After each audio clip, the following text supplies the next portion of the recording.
Notification मिले। तो friends हम वीडियो को स्टार्ट करते हैं। आज का जो हमारा टॉपिक है वो है द्वंद्व समास। तो फ्रेंड्स पहले इसकी परिभाषा लिख लेते हैं। फ्रेंड्स इसकी परिभाषा होती है कि वह समास जिसके दोनों पद प्रधान होते हैं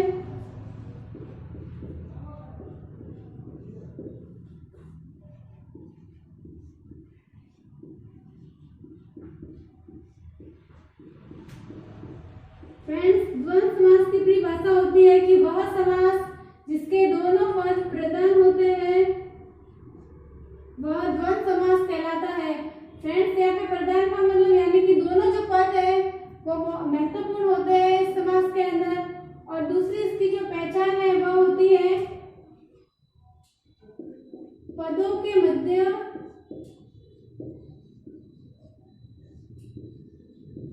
योजक शब्दों का प्रयोग किया जाता है।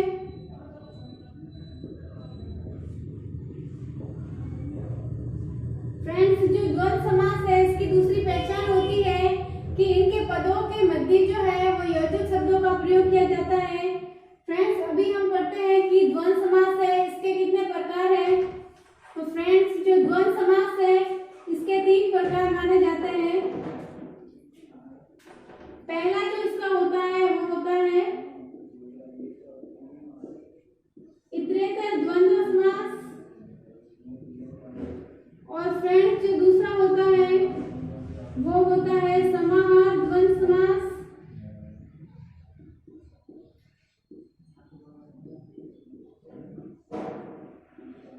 दूसरा फ्रेंड्स इसका है प्रकार समाहार द्वंद्व समास। और तीसरा फ्रेंड्स इसका होता है वैकल्पिक द्वंद्व समास।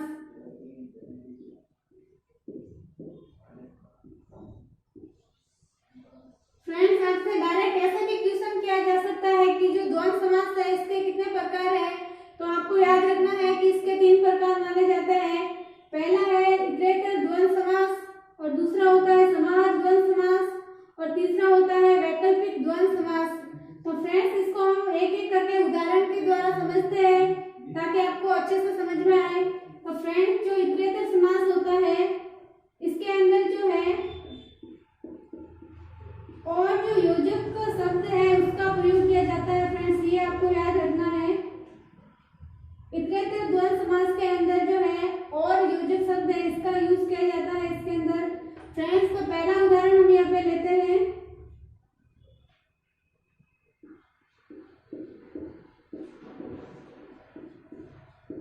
माता पिता।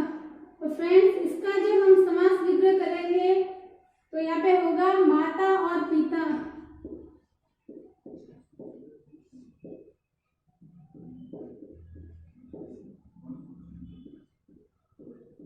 तो फ्रेंड्स यहाँ पे जो और है योजक शब्द इसके द्वारा हम पता कर सकते हैं कि ये हमारा द्वंद्व समास है। लेकिन द्वंद्व समास के अंदर अगर आपको पूछे कि कौन सा है तो फ्रेंड्स आपको याद रखना है कि ये होता है इतरेतर द्वंद्व समास जिसके अंदर और का लोप होता है। फ्रेंड्स ऐसे ही बहुत सारे उदाहरण है आपके सामने। यहाँ पे दूसरा उदाहरण हम लेते हैं। जैसे दूसरा उदाहरण हमने लिया स्त्री पुरुष। तो फ्रेंड्स इसका जब हम समास विग्रह करेंगे तो होगा इसका स्त्री और पुरुष। तो फ्रेंड्स ऐसे बहुत सारे उदाहरण हैं द्वंद्व समास के। तो इसके अंदर भी ये और है इसके द्वारा हम पता कर सकते हैं कि ये हमारा द्वंद्व समास है। लेकिन द्वंद्व समास के अंदर इतरेतर समास है। तो फ्रेंड्स आगे बहुत सारे और उदाहरण हैं। फ्रेंड्स दूसरा यहाँ पे हमारा उदाहरण है गाय बैल।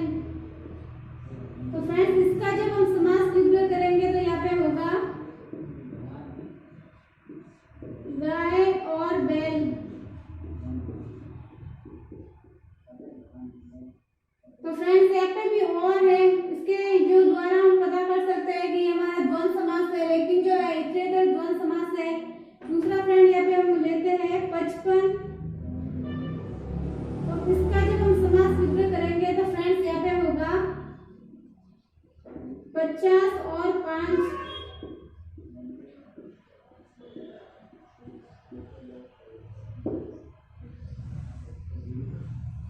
तो फ्रेंड्स ऐसे आप बहुत सारे उदाहरण हैं, जितने उदाहरण हो सके आप देख सकते हैं ताकि आपको अच्छे से ये समास है ये समझ में आए। तो फ्रेंड्स जो इतरेतर द्वंद्व समास है इसके अंदर और का यूज किया जाता है योजक शब्द का। तो फ्रेंड्स आगे हम पढ़ते हैं समाह द्वंद्व समास के बारे में।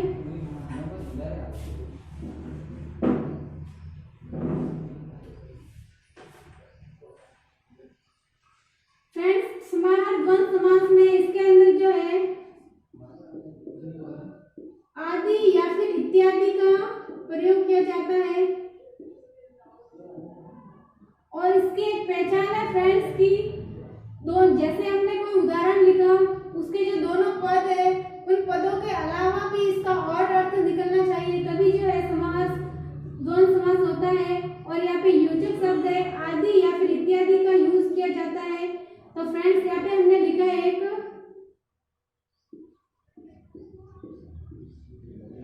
दाल रोटी। तो फ्रेंड्स इसके अंदर भी आप और तो लगा सकते हो, लेकिन यहाँ पे दाल रोटी का जो आशय है वो केवल दाल रोटी से नहीं है, यहाँ पर इसका जो अर्थ है और भी निकलता है, यानी कि जीवन निर्वाह के लिए एक आवश्यक वस्तु माना जाता है इसको। तो इसका जो फ्रेंड समास विग्रह होगा वो होगा दाल रोटी आदि। तो फ्रेंड्स इसके अंदर जो है किसी शब्द के उनके अर्थ के अलावा भी कोई अलग अर्थ निकलता हो तो वो आपका होगा समाहार द्वंद्व समास। तो ऐसे दूसरा उदाहरण हम लेते हैं यहाँ पे फ्रेंड्स कपड़े और लत्ते। तो फ्रेंड्स यहाँ पे कपड़े और लत्ते से मतलब एक ही कपड़े का मतलब नहीं निकलता, तो इसका होगा समास विग्रह कपड़े लत्ते आदि। जहाँ पे जिस शब्द के अलावा और भी उनके अर्थ निकलते हो तो वहां पे फ्रेंड्स आपका होगा समाहार द्वंद्व समास। आगे फ्रेंड्स यहाँ पे हम और इसके उदाहरण लिखते हैं, जैसे हमने यहाँ पे लिखा फल और फूल। तो फल और फूल का मतलब केवल एक या फल और फूल से नहीं है, तो इसका फ्रेंड्स हम समास विग्रह करेंगे तो यहाँ पे होगा फल फूल आदि। तो फ्रेंड्स इसके द्वारा आप समझ सकते हो कि यहाँ पे जो है इनका अर्थ अलग निकल रहा है। तो यहाँ पे होगा आपका समाहार द्वंद्व समास। तो यहाँ पे जैसे हमने और लिखा तोल मोल, तो यहाँ पे केवल जो है एक तोल या मोल का अर्थ नहीं है, इनके अलावा भी और अर्थ निकल रहा है। तोल मोल के अंदर आपके जितने भी तोल मोल है वो सब आ जाते हैं। तो फ्रेंड्स इसका समास विग्रह होगा तोल मोल आदि। ऐसे फ्रेंड बहुत सारे उदाहरण हैं जिसके द्वारा आप पता कर सकते हो कि ये हमारा समाहार द्वंद्व समास है। तो फ्रेंड्स आगे हम पढ़ते हैं वैकल्पिक द्वंद्व समास के बारे में।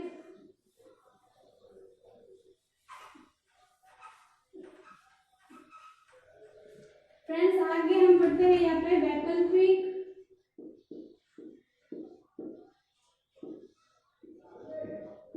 द्वंद्व समास। तो फ्रेंड्स इसके अंदर जो शब्द है वो आपस में परस्पर जो है वो विरोधी शब्दों का मेल होता है इससे।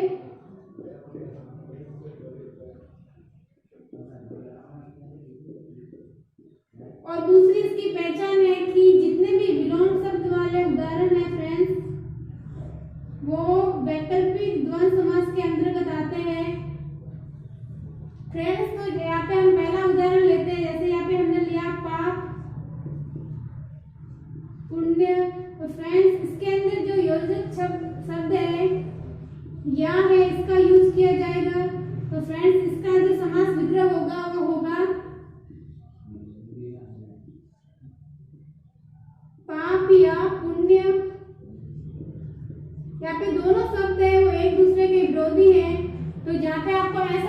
दिखाई दे वो आपका होगा वैकल्पिक द्वंद्व समास।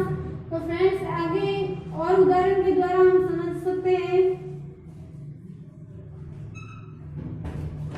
जैसे फ्रेंड यहाँ पे हमने लिया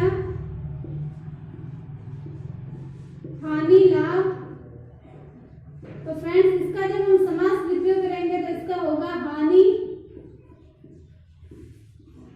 या लाभ। फ्रेंड्स दूसरा हम यहाँ पे उदाहरण लेते हैं सुख दुख। तो फ्रेंड्स इसका जब हम समास विग्रह करेंगे तो होगा यहाँ पे सुख या फिर दुख। तो ऐसे फ्रेंड बहुत सारे उदाहरण है, विलोम शब्द है, उनके द्वारा आप पता कर सकते हो कि ये हमारा वैकल्पिक द्वंद्व समास है। तो फ्रेंड्स आगे हम बढ़ते हैं बहुविधीय समास के बारे में।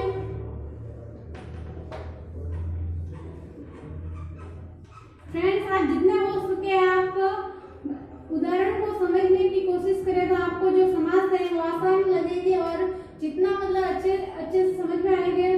तो फ्रेंड्स दूसरा समास है बहुविधीय समास।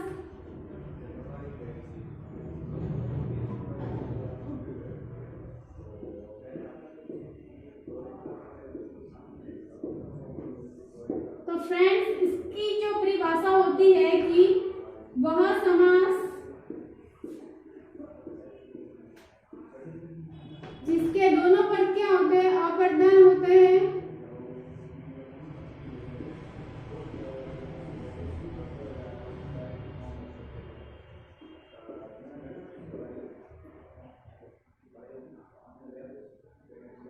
वह समास जिसके दोनों पद अप्रधान होते हैं वह फ्रेंड्स होता है बहुविधीय समास। तो फ्रेंड्स ऐसे में आपसे डायरेक्ट क्वेश्चन किया जा सकता है कि वह कौन सा समास है जिसके दोनों पद है वह अप्रधान होते हैं।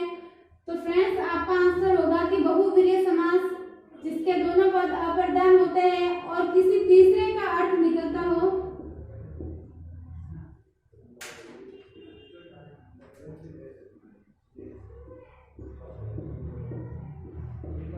फ्रेंड्स इसके अंदर दोनों प्रधान पद है वो अप्रधान होते हैं या फिर आप गौण कह सकते हो किंतु किसी तीसरे का अर्थ निकलता हो।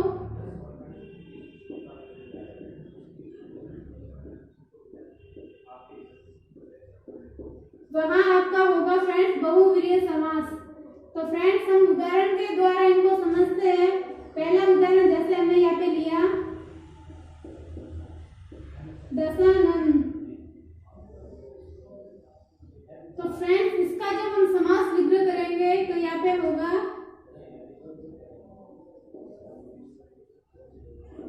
दस है आनंद जिसे के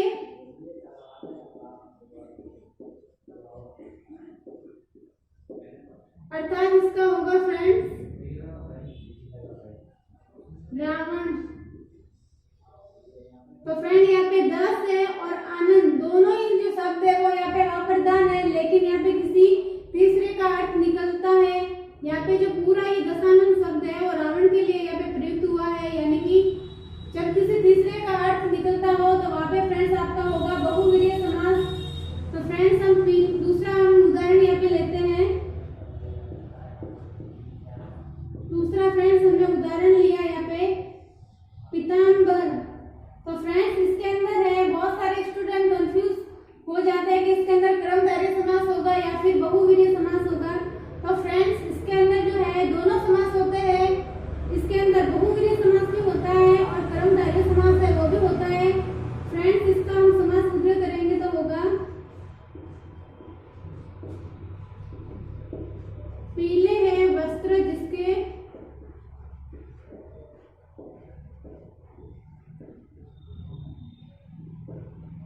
अर्थात आप कृष्ण भी कह सकते हो, राम भी कह सकते हो, विष्णु भी कह सकते हो क्योंकि इन तीनों के जो वस्त्र है वो पीले होते हैं।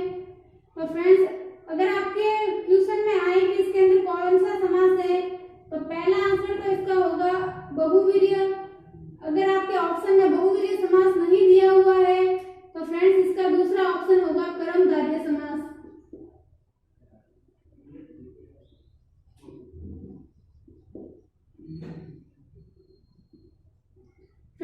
यहाँ पे अगर आपको बहुव्रीहि ऑप्शन में नहीं दिया हुआ हो तो फ्रेंड्स दूसरा इसका होगा कर्मधारय समास।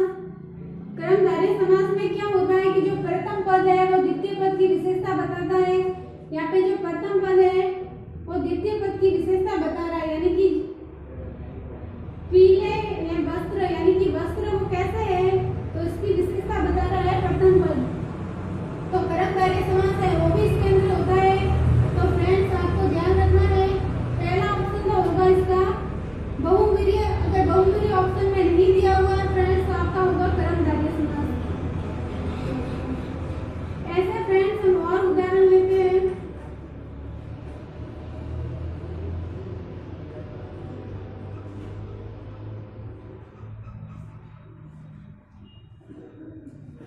दूसरा फ्रेंड्स हमने यहाँ पे उदाहरण लिया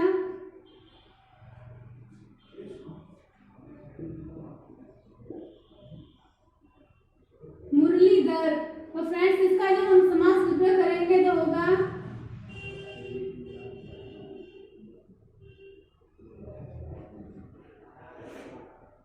मुरली को धारण करने वाला।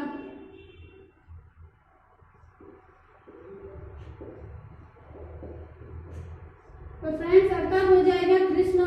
तो ऐसे बहुत सारे उदाहरण हैं जिनके द्वारा आप पता कर सकते हो कि यह बहुव्रीहि समास है, जिसके अंदर दोनों पद अप्रधान हो लेकिन किसी तीसरे का अर्थ निकलता हो तो वहां पे फ्रेंड्स आपका होगा बहुव्रीहि समास। तो ऐसे दूसरा हम और उदाहरण लेते हैं, जैसे हमने लिया यहाँ पे सड़ानंद। तो फ्रेंड्स इसका जो समास विग्रह होगा वो होगा छह है आनंद जिसके, अर्थात इसका हो जाएगा स्वामी कार्तिकेय। तो फ्रेंड्स आपको ये ध्यान रखना है कि जिस शब्द के अंदर दोनों पद अप्रधान हो किंतु किसी तीसरे का अर्थ निकलता हो तो वहां पे फ्रेंड्स आपका होगा बहुव्रीहि समास।